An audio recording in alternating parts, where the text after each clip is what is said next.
To say that I had an unusual childhood might be an understatement. Many strange events seem to revolve around my youth, but today I'd like to tell you one of the strangest.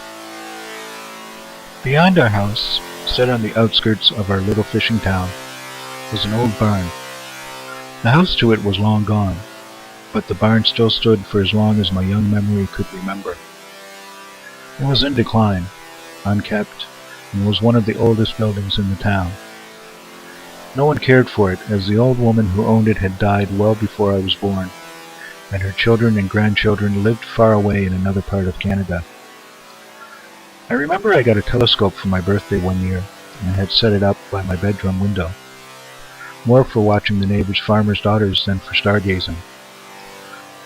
I was taking it on a test run, though there was not much going on at the farmer's house, so I was looking around the limited view in the area. I flashed by the old barn and then came back when a flicker in its upper window caught my attention. I focused the telescope and then had to step back. Rubbing my eyes, I looked again and felt a feeling of dread, for in the window of the old neglected barn was a woman.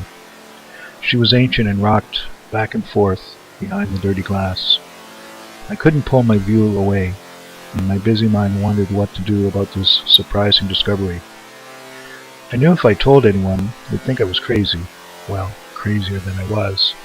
So I decided to keep my find to myself, although I was going to do some subtle inquiries about who this woman could be.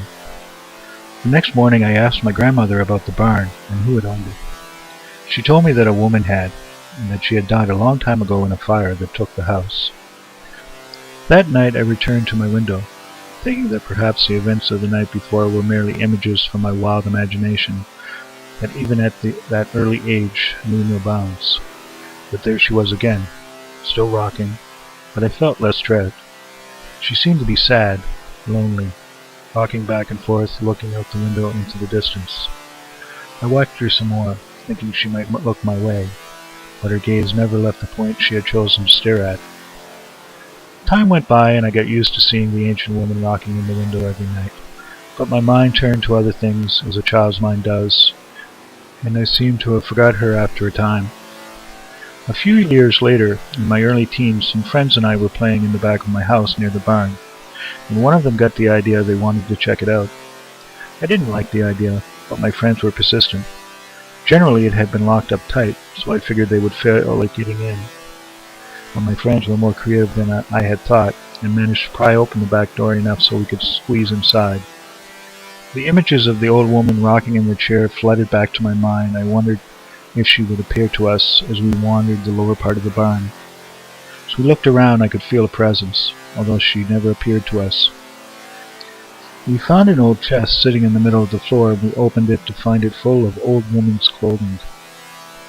My friends and I took out the clothes and flung them around the room, although I still worried that the ancient soul would appear and get us for making a mess in the barn.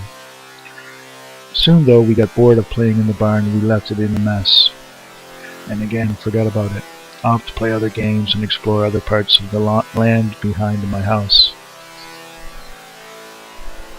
I was always raised to be a good boy, and I did not sleep well that night, thinking of the mess we had made in the barn, and the clothes strewn everywhere, so I promised that in the morning I would return the clothes to the rightful place.